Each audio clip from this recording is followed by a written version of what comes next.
Vous informe, mesdames, messieurs, bonsoir, merci de votre fidélité, il est 18h. Barthélémy Ngom. À la une du journal, procès du meurtre de Fatoumata Makhtar Ndiaye, révélation du présumé meurtrier à la barre, Samba Sow cite Awanyang, questeur à l'Assemblée nationale, et Abdoulaye Timbo, le maire de Pikine, comme étant les commanditaires de l'assassinat de la 5e vice-présidente du Conseil économique, social et environnemental.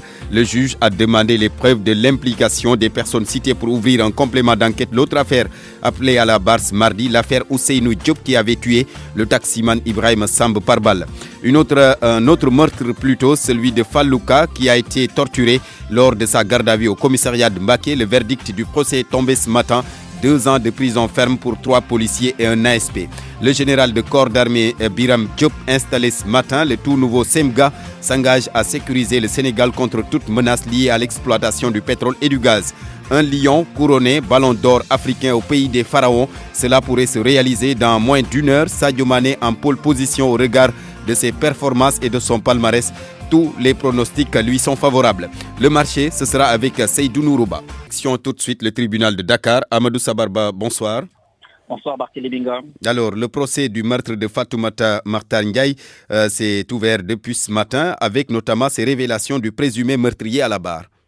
Et devant la barre, le présumé Samba Sekoudia Sow a nié avoir assassiné Fatoumata Makhtar Ndiaye le 19 novembre 2016. Il a également déclaré être marabouté par sa tante Fatoumata Sow, qui est une amie de la défunte. Le présumé a cité la députée Awanyang, Abdoulaye Timbo, Maïmouna Baldé, Seynabou Gueye, tous des responsables APR dans le département de Pikine, qui sont, selon le présumé, les principaux commanditaires de cet acte.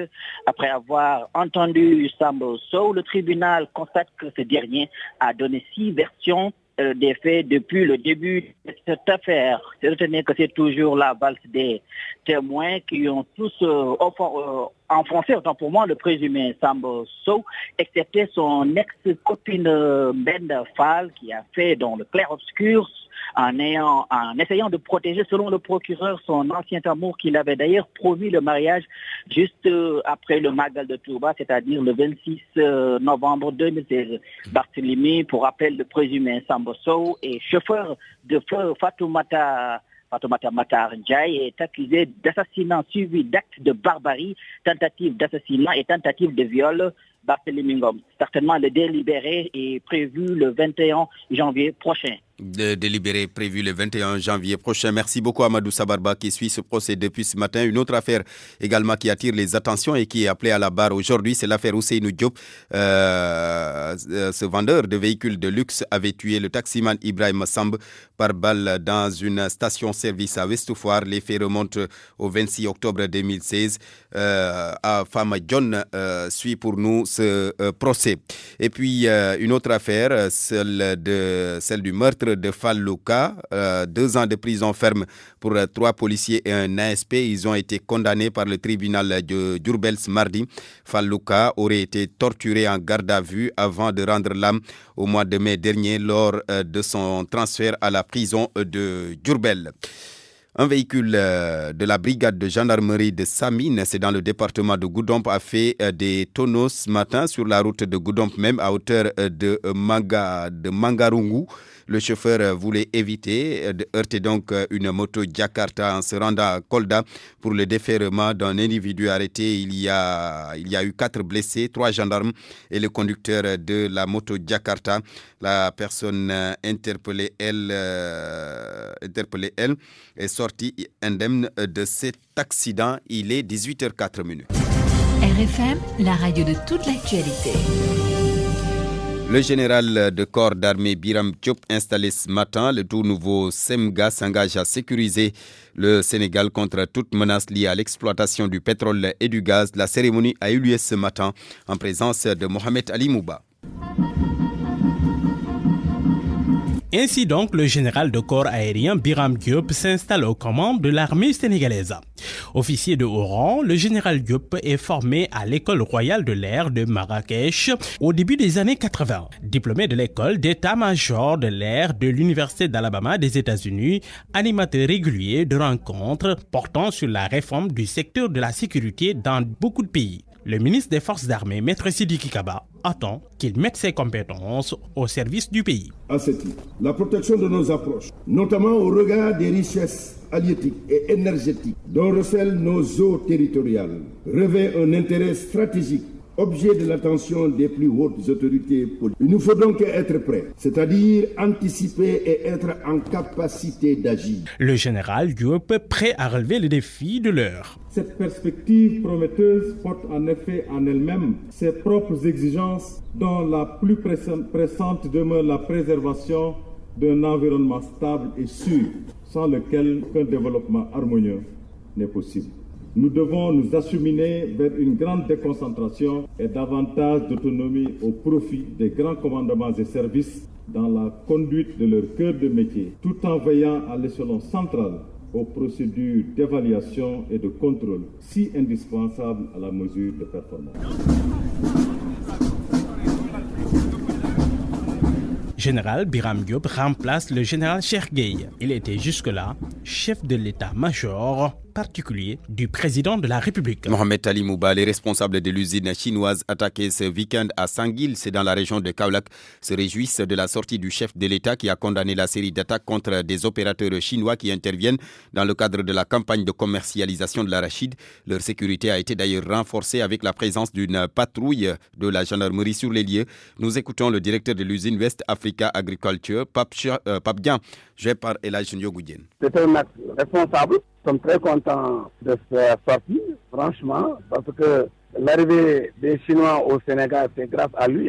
Donc vraiment, on doit protéger les investisseurs, les Chinois. Donc moi, je pense que c'est normal, c'est tout à fait normal. C'est grâce aux Chinois que le prix de l'arachide arrive là où il est.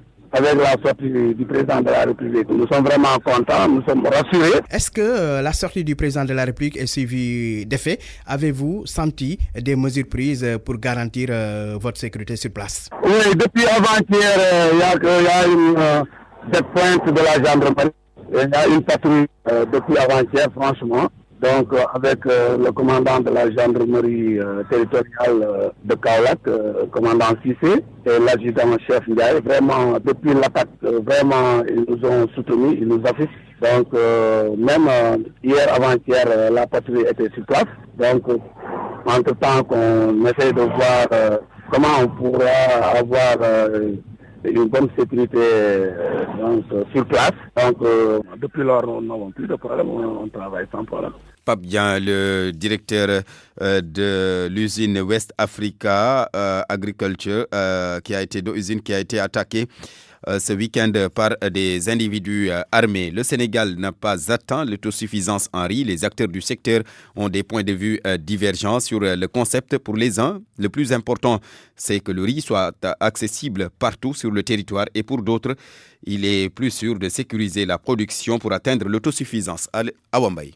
L'autosuffisance en riz, le Sénégal ne l'a pas encore atteinte, même s'il s'est fixé cet objectif en 2014. Le Dr Waly Diouf estime qu'il est beaucoup plus important de doubler sa production en riz et le Sénégal l'a fait. Il est le coordonnateur du programme national d'autosuffisance en riz. Au lieu de parler maintenant d'autosuffisance, mais plutôt, et cela est beaucoup plus facile à mesurer, parler de doublement de la production. Quand nous avons fait le bilan, pour les 23 pays qui étaient engagés, le Sénégal fait partie des meilleurs. Nous n'avons pas seulement réussi à doubler, nous avons triplé. Pendant ce temps, certains pays ont doublé, d'autres n'ont même pas réussi à dépasser le niveau qu'ils avaient. Ils ont plutôt reculé. Et il ajoute que le riz de la vallée est disponible sur tout le territoire national et c'est un élément de taille qu'il ne faut pas négliger. Vous trouverez ce riz partout sur le territoire national, du riz d'excellente qualité, toute l'année. À défaut d'atteindre l'autosuffisance en riz, il faut au moins assurer la disponibilité de 70% de la production locale. C'est l'avis de Salif Sarr, économiste agricole.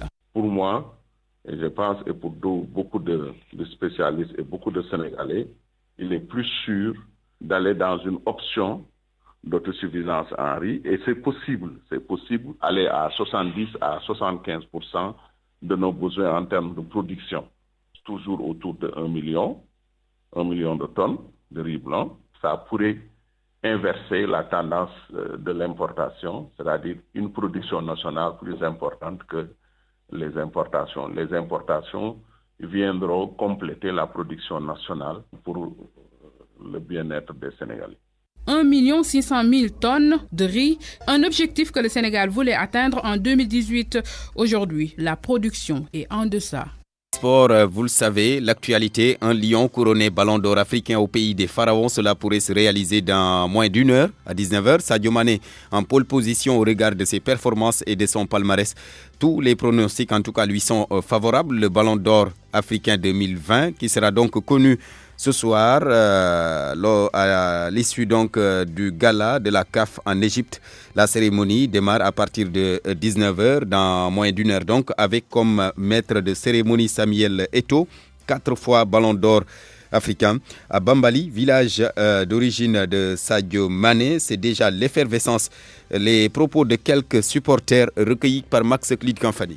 Mamadou Mbodjmane, président de la jeunesse de Bambali. Cette fois-ci, ça sera la bonne parce qu'il n'a pas de concurrent d'après mon analyse. Salah, Mahrez ne peuvent pas concurrencer Sadio. Vu ce qu'il a eu à faire comme travail, comme palmarès, comme résultat, il mérite le ballon d'or cette fois-ci. Et tout le monde attend que ça. Donc on ne peut pas entendre autre chose que le ballon d'or. Et la mobilisation, comment ça se passe? La mobilisation, ça se passe bien. Il y a de l'ambiance depuis le matin.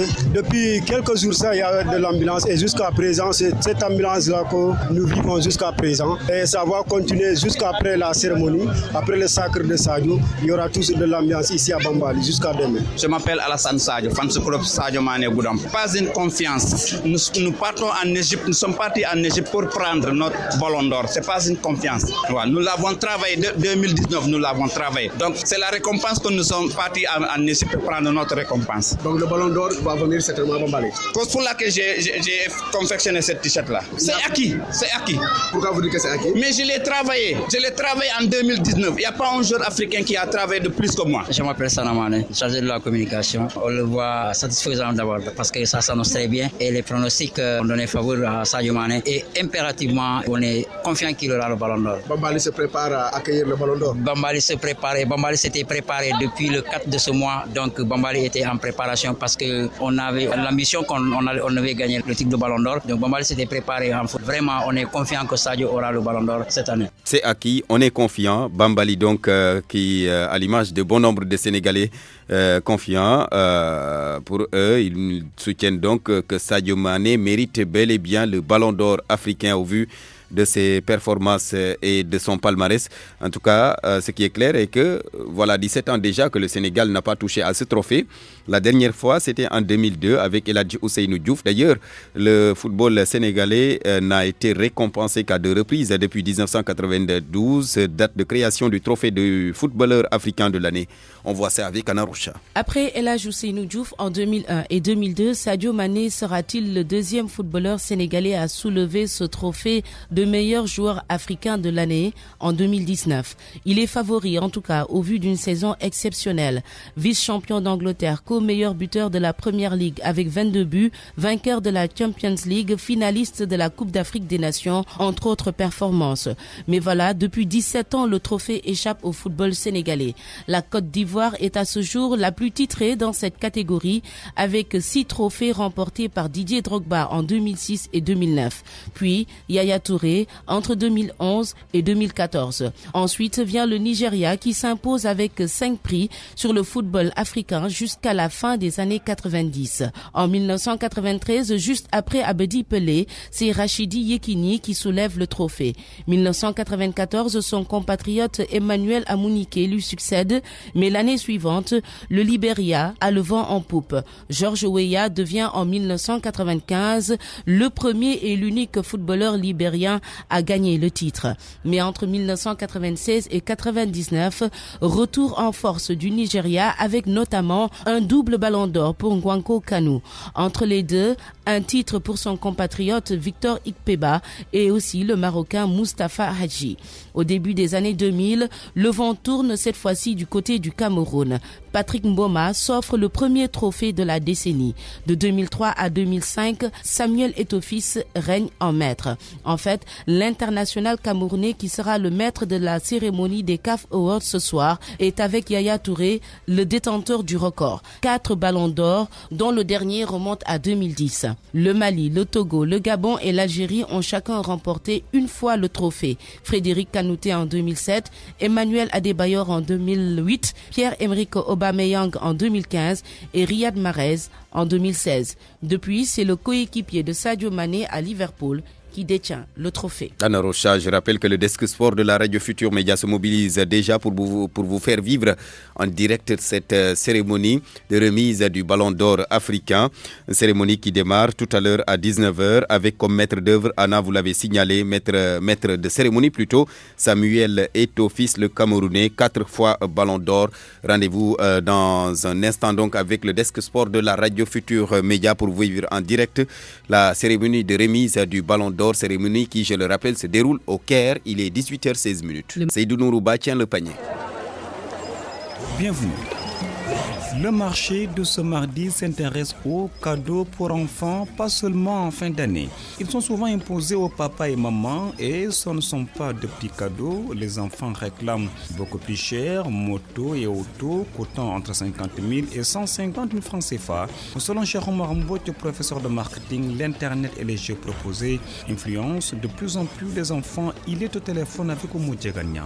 Les enfants jouent le rôle de précurseur par rapport à l'achat de beaucoup de biens. En réalité, même par rapport aux produits alimentaires, la plupart du temps, vous voyez qu'on utilise l'image des enfants. Ils influencent beaucoup leurs parents. À côté, le marketing ne pas fait bouger les enfants du point de vue de beaucoup de jeux sur Internet, sur YouTube et autres. Là. Ça veut dire qu'ils ont vocation aujourd'hui à adopter les mêmes comportements que les enfants des pays occidentaux. En réalité, c'est du copier-coller parce que c'est une homogénéisation des comportements à l'échelle, n'est-ce pas, mondiale. Surtout dans les villes, un enfant de la campagne ne pense pas au cadeau national, il a un problème de survie. Mais les enfants de toutes les villes du monde adoptent à peu près un comportement de plus en plus homogène. Mais vous savez, les parents aussi aujourd'hui de plus en plus adoptent des comportements occidentaux. Beaucoup font des épargnes par rapport à la fin d'année qui devient un événement important pour les enfants. Bon, c'est des étages la plupart du temps réfléchis. Quelqu'un qui a un problème de survie, quelqu'un qui a un problème de facture d'électricité ou bien d'eau ne va pas prendre cet argent-là pour le mettre à la disposition d'un enfant pour les cadeaux. Donc ça veut dire que ces cadeaux-là n'intéressent pas tous les enfants dans la société sénégalaise. C'est des enfants privilégiés qui ont des cadeaux. Sinon, des enfants dont le père travaille dans certaines organisations et autres. Mais ça dépend des familles. Tous les enfants ne bénéficient pas de cadeaux pendant les fêtes d'année. Une situation, selon Mounirou Ndiaye, imposée par l'offre occidentale. L'Afrique devient de plus en plus dépendante. Selon l'économiste, le continent noir doit travailler à créer et à imposer ses propres produits. Mounirou Ndiaye, que nous écoutons. Il faut savoir que le Japon, par exemple, est le pays qui s'est le plus illustré sur les gadgets dans les années 60. C'est un processus. Le Japon a commencé par les gadgets, après ils sont passés par les transistors, ils sont passés par les Walkman, comme ce qu'on appelle les Walkman, les petits appareils. Et aujourd'hui, le Japon s'est sophistiqué vers la fabrication même d'avions, d'hélicoptères, d'ordinateurs, et ainsi de suite. C'est un processus. Nous, pour ce qui nous concerne en Afrique, nous sommes spectateurs. C'est-à-dire que malgré le fait que nous consommons beaucoup de jouets, ce sont des jouets qui nous viennent de l'étranger. Donc il faudrait aujourd'hui réfléchir sur un modèle africain qui nous permettra d'emprunter une voie qui nous permettra quand même d'avoir une offre à ce niveau-là, une offre qui pourrait être adaptée donc au pouvoir d'achat des gens. C'est un peu regrettable qu'à chaque fois on nous déverse au port de Dakar des jouets venant de l'étranger. Donc c'est ça d'abord la première remarque que j'aimerais faire. Maintenant, le fait qu'on impose ou qu'on n'impose pas un père de famille, cela dépend du père de famille en question. Je pense que les agents économiques sont suffisamment rationnels pour arrimer le pouvoir d'achat à ce qu'ils peuvent acheter ou ne pas acheter. Je pense que c'est des adultes, c'est des pères de famille, c'est à eux de faire le choix. Un enfant, c'est un enfant, il a un modèle mental qui est différent du modèle mental de l'adulte. Il faudra peut-être demander au psychologue pour comprendre, mais c'est une affaire de consommation, c'est une affaire de pouvoir d'achat et que donc les pères de famille qui en ont les moyens peuvent acheter des jouets suivant donc la valeur du jouet, suivant donc la qualité qui est proposée. Maintenant, tout ceci pour la consommation, c'est une bonne nouvelle, mais il faudrait quand même que le Sénégal quand même s'insère dans ce marché-là pour que tout simplement des jouets soient proposés, des jouets bien de chez nous. Le marché, c'est fini. Envoyez vos critiques et suggestions sur rfmdakar@gmail.com ou rfmlemarché@gmail.com. À toutes et à tous, merci d'avoir suivi.